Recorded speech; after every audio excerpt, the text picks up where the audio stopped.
second place, he was the winner of race 2. So we've got quite a field for you this year. 27 cars on the track this weekend. Normally, although he's not here this weekend, we'd have 3 DTM champions in the field as well. I say he's not here because René Rast, the 3-time champion from 2017, 19 and 2020, absent this weekend as he concentrates on Formula E racing at Portland in the USA, and he's been replaced this weekend by Dries van Toor in the Schubert BMW, making his debut, the Belgian driver. The other champions, of course, being the reigning champion Sheldon van der Linde, whose teammates normally is René Rast, and Marco Wittmann, another BMW driver, 2014 and 2016 champion in the field. You've got 12 different race winners. We've got 9 rookies this year as well. A whopping 14 different teams, 6 brands with Audi, BMW, Ferrari, Lamborghini, Mercedes and Porsche all represented on the track.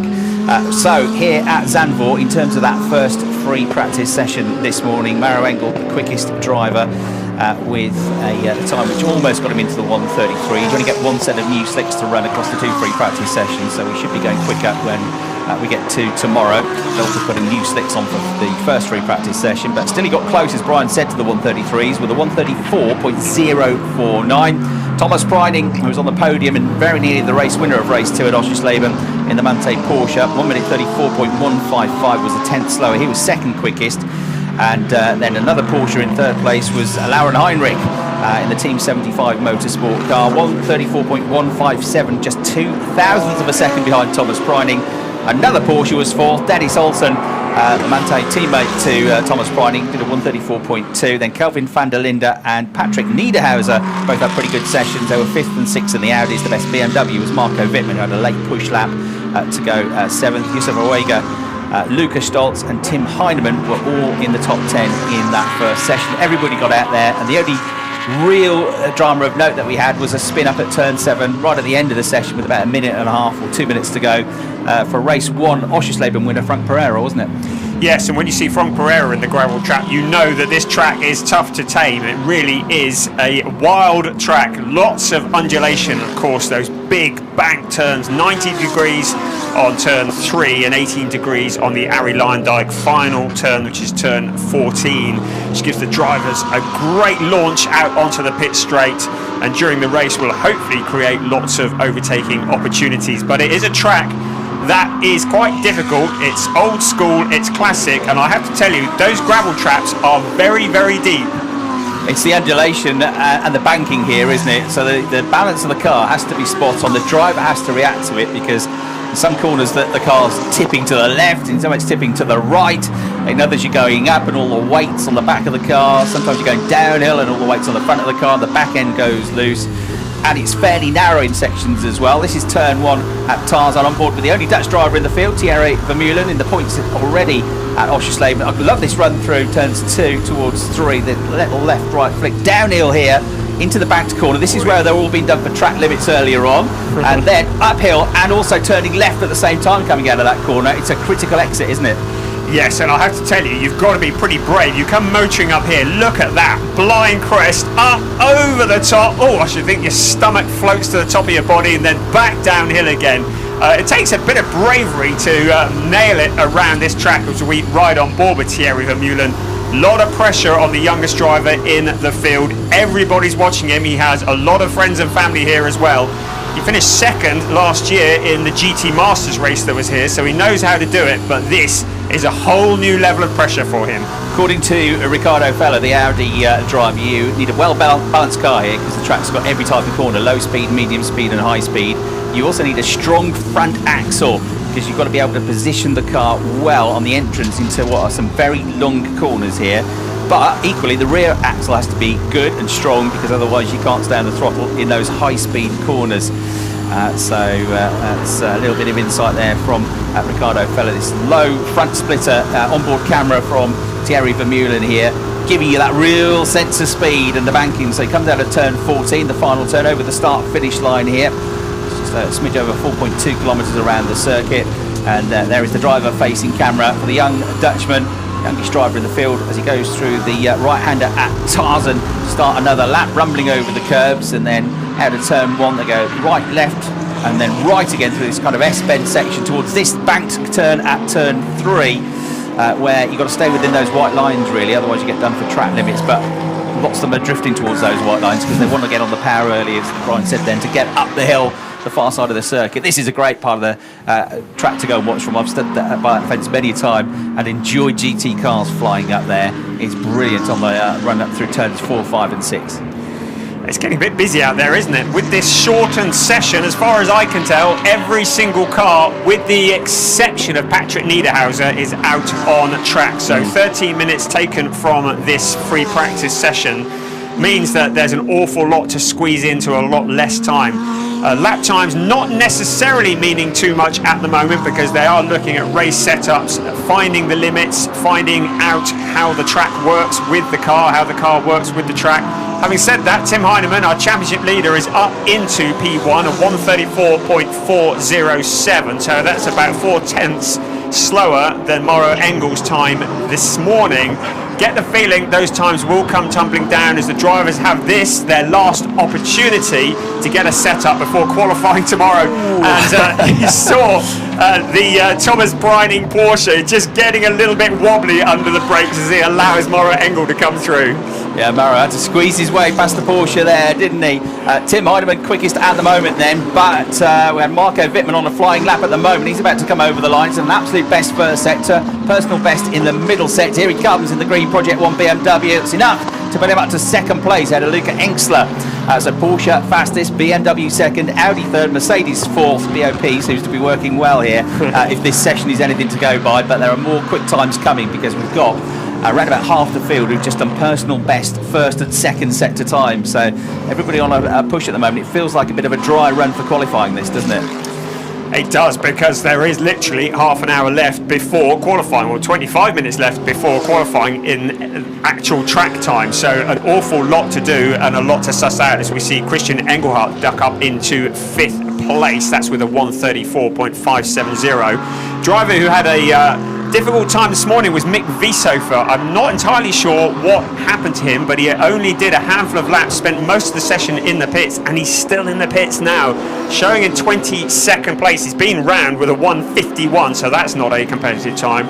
But I'm wondering whether Mick Wiesofer is having some issues with that Lamborghini. Van der Linde 1-2 because Sheldon's just gone second, but a few seconds ago Kelvin got into the 1:33s for the first time. Before that, Luca Stoltz had gone quickest with a 1:34.3, but more than half a second quicker for Kelvin van der Linde.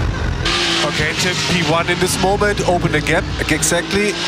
Keep your tires clean and push from the chicane again.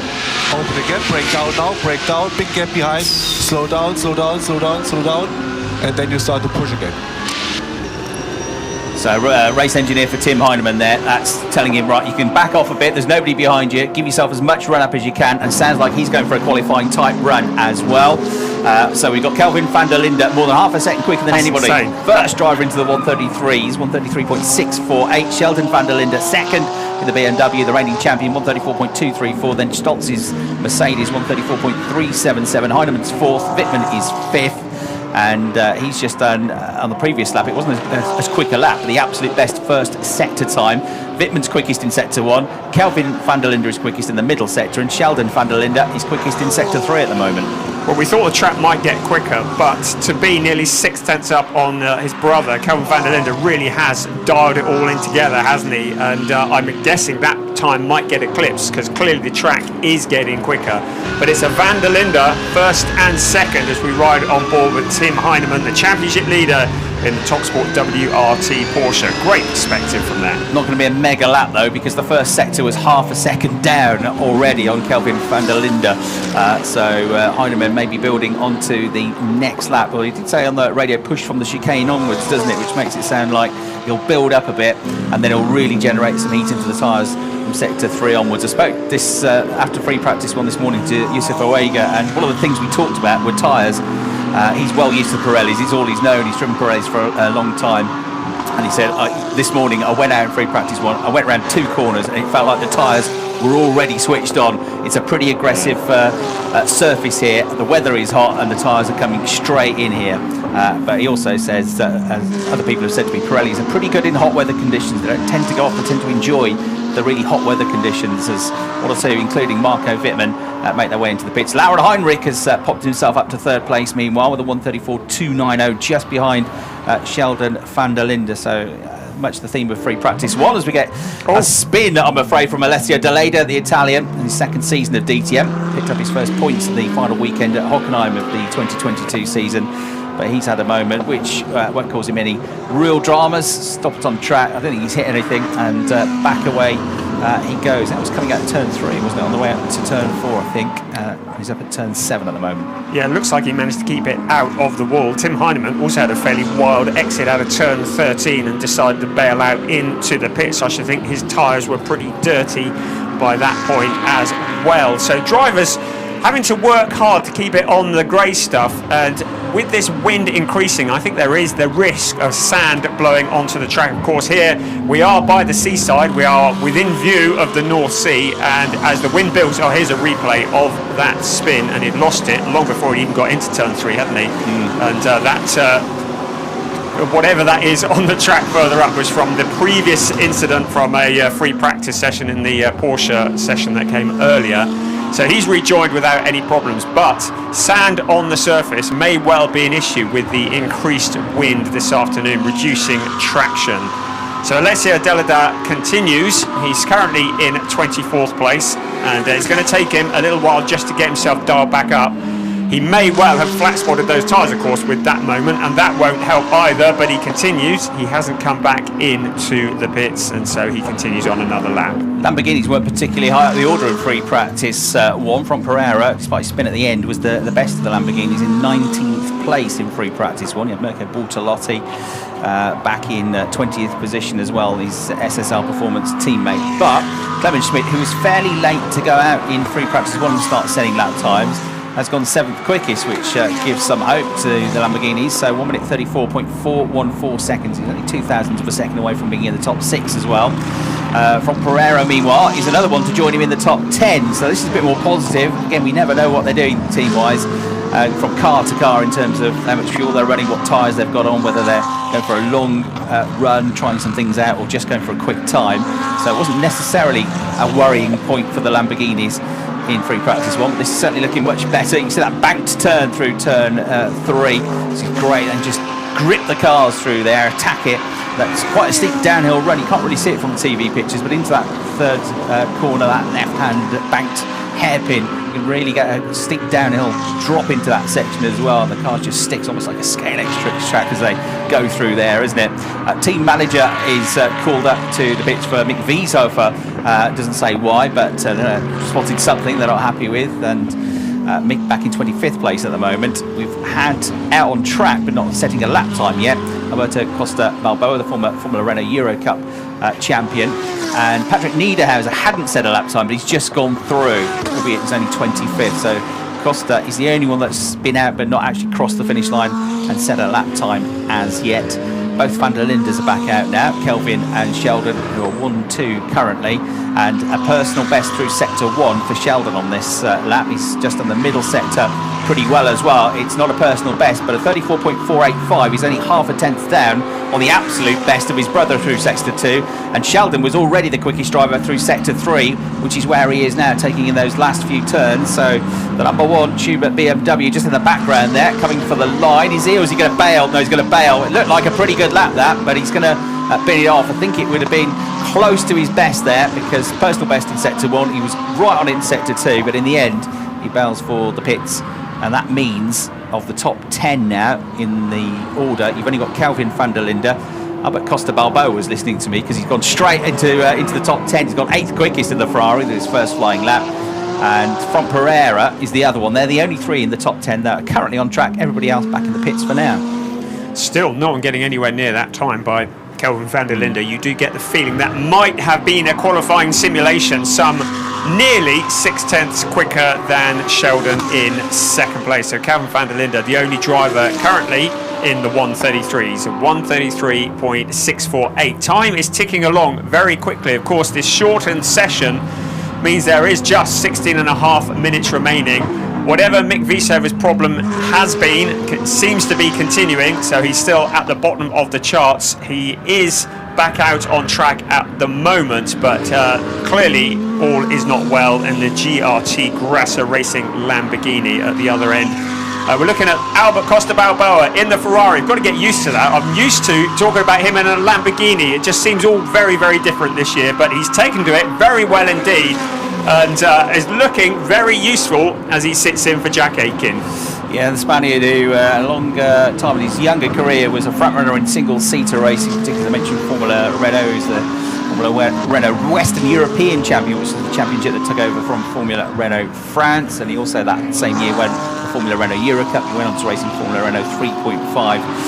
But ADAC GT Masters racing for the last few years. There's Ricardo Fella pulling the trigger, giving himself a bit of breathing space in the Audi. Had a good weekend at Oschersleben and in the points. His teammate Kelvin van der Linde had one sixth place finish and one retirement when things were looking pretty good for another points finish in race 2. The car, you may remember, ran out of steam and just on the pit lane entry had to walk back to the pits. But I spoke to Thomas Spoit, who looks after the PR for the team this morning, and he said, we were pleased with the race pace. The problem was, like for many drivers, he didn't qualify very well. Kelvin was 10th and 14th in the 2 qualifying sessions, but I think they're pretty pleased with the race pace of that Audi R8 this year. It's looking pretty good, and that's one of the cars that's not really had too much in the way of changes of BOP from round to round, has it? It's just, I think it's 5 kilograms difference, isn't it? That's all for the Audis. Yeah, they weren't really troubling the people at the top too much at Oschersleben, so we're pleased that we're currently running up there at the moment. Patrick Niederhauser in second place, the second driver to make it into the 33s, a 133.970. Still some 3/10 off Kelvin van der Linde.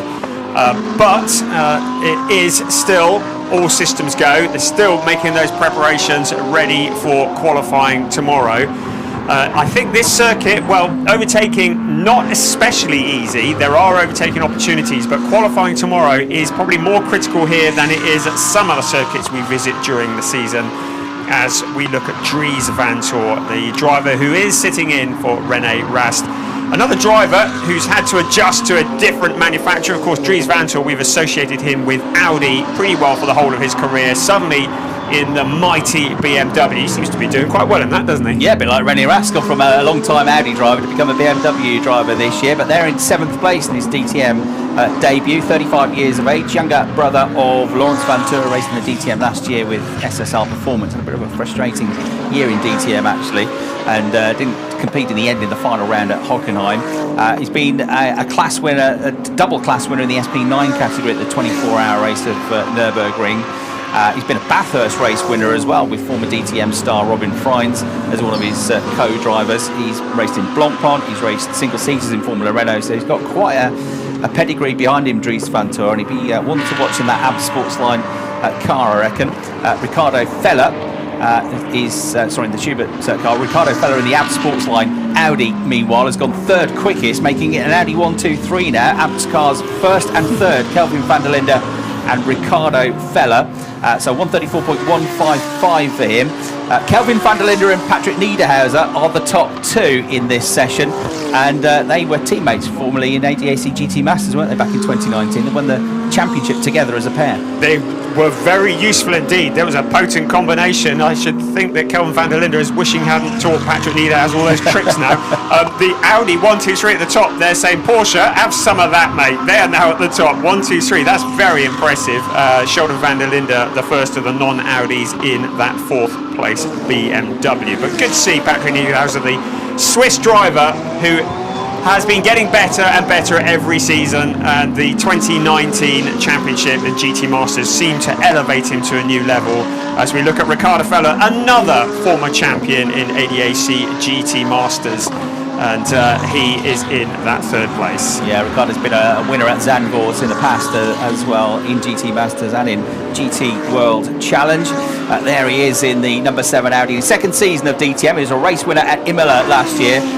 Conditions not dissimilar to this actually. It was a very hot weekend there in Italy. It was hotter than this, that's for sure. I think we were about 32, 33 degrees. It was really draining for the drivers. But he had an excellent weekend. He had some highs and lows last season for sure, but we know Ricardo is an excellent driver, and he has looked on it from the word go so far this season. 2 good points scoring finishes, going wheel to wheel, toe to toe with the front runners at Oschersleben, and he comes here fairly high up in the championship after a good weekend Good wet round one as well. So Ricardo 5th in the championship. He had a 4th and a 7th in the 2 races, and there weren't many drivers that got 2 top 8 finishes at Oschersleben, were there? So that consistency this year, get the feeling that's going to be key, because I think we've got such a strong field this year, Brian, that we are going to get a lot of different race winners. So you have to accept that you're not going to win 3, 4, 5, 6 races in a season. You can win the odd one, get quite a few podiums, and score consistent points. It's going to stand you in good stead for the championship. Yeah, and Tim Heinemann is the perfect example of that. He didn't win Oschersleben, he had 2 second places, and he leads the championship by 10 points, which is a pretty decent lead to have after just 2 races. And it does prove that it is consistency rather than outright race wins that will win you a championship. Being there, recording a DNF is something that can be so damaging, and this is why Jack Aitken and René Rast are both going to have their work cut out, because this weekend, effectively, for both of them, is 2 DNFs, or in fact DNSs. They did not start. They are doing their other things, but it means that the pressure is on them for the remaining rounds of the season. They're going to have to work hard to make up that points deficit. Just give you an idea what sorts of speeds these cars are doing. These cars are more than capable of going in excess of 265 kilometres an hour in a straight line. The fastest speed trap time we had in free practice 1 was the Schubert BMW of Dries van Toor. Did almost 259 kilometres an hour, 258.99 kilometres an hour was his top speed. So the BMW was quick in a straight line, and then with identical top speeds of 257.14 kilometres an hour were Dennis Olsen in the Manthey Porsche and Kelvin van der Linde in the Audi. And also, actually, with exactly the same top speed was Marco Wittmann in the Project 1 BMW. They all 3 of them did 257.14 kilometres an hour. Mirko Bortolotti has just popped up and ruined the Audi party. There's a Lamborghini just to confuse things a little bit. So Mirko Bortolotti has been quite quiet so far today, but suddenly pops up a 133.745. So now 3 drivers. Stop to me on my lap, man, please. Stop it. Break your silence. I'll fuck the last corner now. Quite make out what that was. No, I think first of all, apologies for the strong language, because I think he was a bit wound up there. I think I can quite hear it fully, but it sounded like he was a bit annoyed with a Porsche getting in his way on that previous lap. So Mirko fired up. He's a driver that scored good points in both races, but will have been disappointed to be, what was he, 8th and 6th at Oschersleben, because he qualified much better than that, and he was running on course for a podium finish until the pit stops. In race 1, the pit stop did not go according to plan for him. That was the story of many drivers' races at Oschersleben. So Mirko, make no bones about it, he's up for the championship this year. He's got a busy year. He's also developing, helping to develop the LMDH prototype for World Endurance Championship next year for Lamborghini as well. So when I spoke to him at Oschersleben, he said, it's been a busy winter. I haven't really stopped all winter long, but he's here for DTM success. I think it will have a bit of frustration to him, having been the leading light and having come so close many times last year, that he isn't the driver that got Lamborghini's first win, but maybe he's the driver that can get Lamborghini their first championship title, having come close to it last year when he finished 4th in the points. Second at the moment. Third now is Marco Wittmann, who is looking strong, and this is positive because Marco really, way out wide goes Luca Engstler in the Audi. There he goes, found the gravel trap, but he got through it. He's off to the beach, but he got away with that. Oh, so that's how far you can go, is it? Yes, right. Well, make a note of that on the dashboard. He's 13th at the moment at 134.412. I'm going to pretty well safely predict that won't be an improvement. 136.959. Yes, you think? So he's going to have to clean the tyres off, so that's going to take a few corners. That's probably wrecked him for a couple of laps. Not that he's necessarily putting in the hot laps as we focus on our defending champion, Sheldon van der Linde, who's tumbling down the order, having been towards the top part of the table, currently in 9th, but he's looking to improve on that. It's not looking too quick at the moment. Let's see where he can go from there. So Sheldon van der Linde crosses the line and stays in. Just looking to see where he did third, so he stays. He did jump up to 3rd. But Marco Wittmann's going quicker here in the first sector, absolute best first sector. He lost a bit of time in the middle sector. I'm not sure it's going to be quickest, but he could get into the top 3 here, Marco. Maybe just ahead of Sheldon van der Linde through the bank turn 14 he comes. 18-degree banking through there. It's quite a wild ride. Here comes the 2014-2016 champion over the line, and it's enough to go to the top of the times. And that was a proper qualifying run. He's had 2 successive quick laps there. Marco then, he is back with a bang. Frustration for the whole team really, with Project 1 coming in at Oschersleben, and he got a retirement and an 18th place finish. And they were never in the running really. Even on Friday at Oschersleben, the BMW was looking like it was struggling, but they have got that car sorted here at Zandvoort. And Marco, well, that's great to see, isn't it? 1 minute 33.603, because he's a phenomenal driver. He's some bad luck over the last few years. It's good to see him back up there at the top of the timesheets. Lucas Stoltz also making up for a rubbish time at Oschersleben. He pops up in P5 at 133.909. So there's quite a few drivers into the 33s now. Einstein Guven, he's up into 8th place at 133.996. So the drivers now just starting to press the button a bit to see what they can get out of this with 5.5 minutes remaining, and it's the qualifying next up for them next time they're on track. So this is the opportunity to get that qualifying set up, and maybe a few of the drivers are starting to show their hands. And 5 different brands represented in the top 7, which is good news for everybody, isn't it? It's all wide open out there. Only the Ferrari's not up there, but bearing in mind the Ferraris, one of them's the youngest driver in the field in his first season of DTM, Thierry Vermeulen, and the other one's just getting used to the car. It's that Engelhardt. Looks like it to me. It's gone wide, hasn't he? Yeah. And he's going to be okay, I think. He's just waiting for a gap in the traffic before he gets going again. But just exploring the limits of the track a little bit too much there, and probably bail for the pits, won't he? Yeah, that was on the run through into towards the final 2 turns. That was. He's on board with Patrick Niederhauser now. Lucas Stoltz is up to 5th place. Thomas Preininger's come up to the top 10 as well. And we go on board then with Patrick. He was 2nd not long ago, but he's 6th now. What was it we were saying about nobody being in the 133s in this session? We've now got 8 drivers in the 133s. Yes, the times are starting to tumble. I tell you what, this view is fantastic. It's a white knuckle ride. You really get to see how blind the crests are. You have to have some kind of guts about you to go flat out around some of these straights and up around the bank corners when you actually can't see that far ahead. We're watching Thomas Preining crossing the line, so he is doing all right. He's up into 7th. That's a good shot, isn't it? Wonderful, isn't it? What a great perspective. And you get to see, because the banking, you so often, on TV, you have no appreciation how steep it is. It's really hard work to even walk up it. At this angle, actually gives you a bit of a perspective of that banking. It's now giving you a good perspective of the pit lane. Yeah, so more great onboard camera coverage here for you. Lauren Heinrich has popped up into the top 5 on his previous lap with a 133.833. Preining's latest lap was even better than the one before. That got him into the top 10. This one has got him up to 7th place. Luca Engstler in his Audi has improved up to 12th place as well. So quite a few out there pushing in the final 3 minutes or so of this session, including Maro Engel, who's looking to make it a perfect Friday here. Fastest in free practice 1. The Mercedes driver now fastest in free practice 2. 1 minute 33.543, 60 thousandths quicker than Marco Wittmann. In race 1 on the Saturday at Oschersleben, Maro Engel and Sheldon van der Linde got together. Maro Engel was very apologetic. He bought Sheldon van der Linde a bottle of beer and came up to him, gave him a massive hug after their clash. They shook hands and remained good friends. That's the way it should be done. Absolutely right. Fierce on track, but a lot of respect there as well. He's a super guy, isn't he, Maro Engel? As we look at Thomas Preining now, continuing to try and work his way up the order with a personal best first sector, but the second sector he backed off, so it's not going to be a great lap this one. But the last couple have been pretty decent, haven't they? Will he stay out and continue to push on? We've only got 2.5 minutes to go. It's getting a bit quieter on track now. A few of them popping into the pits. Marco Wittmann has ended his run, I'll say, so he's not going to improve. Not many green sector times up there. Yusuf Awega's had 2 personal bests though, and that shoots him up from near the bottom of the timing screen up into the middle of the timing screen. He goes up to 13th place, and he'll get, if he wants, a couple more laps out of this as well.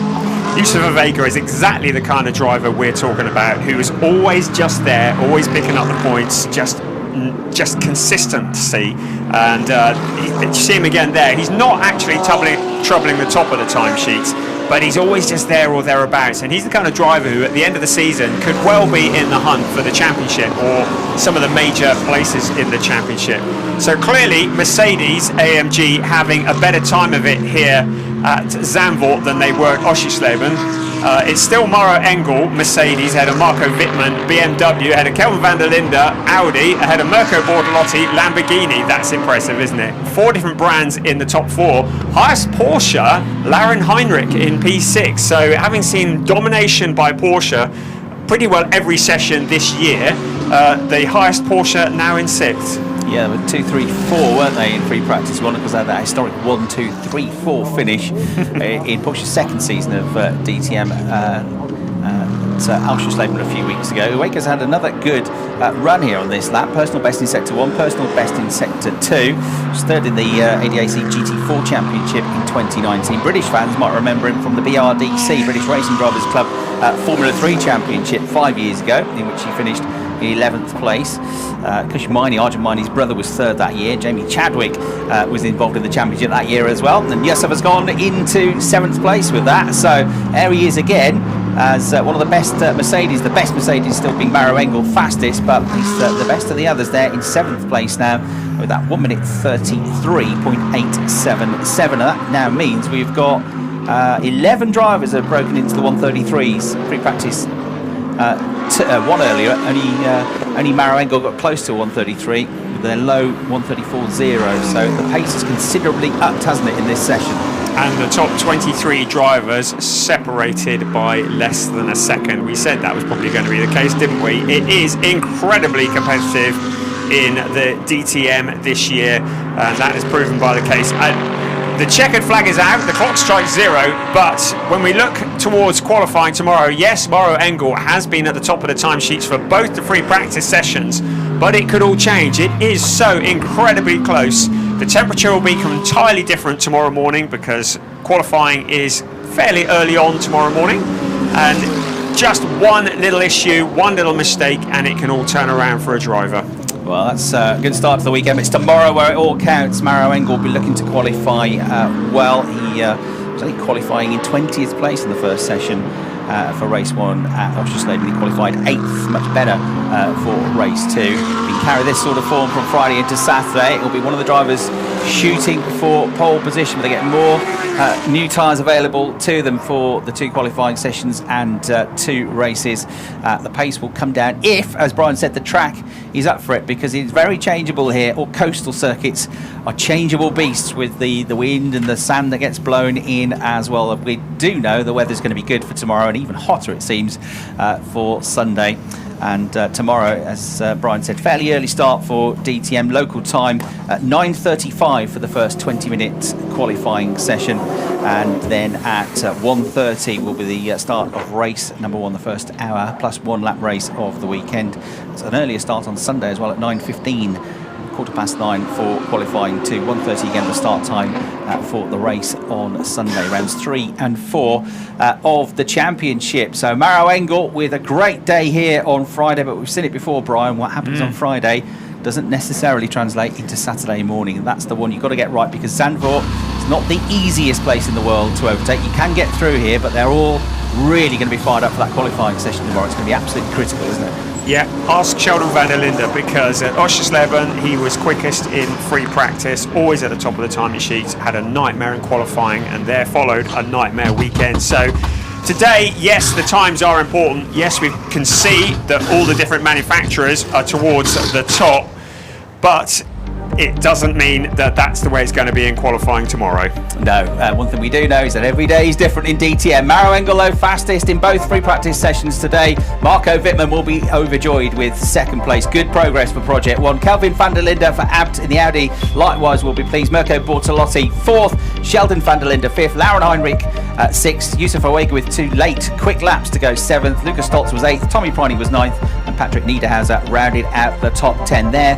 Or the rest of the top 20, and as you can see, just 0.7 of a second away from the fastest time, but 20th was Christian Engelhardt, the race 2 winner from Oschersleben last time out. So that's it for free practice 2, a slightly shorter session than planned because of the delays previously. We hope you will join us for qualifying and the race tomorrow.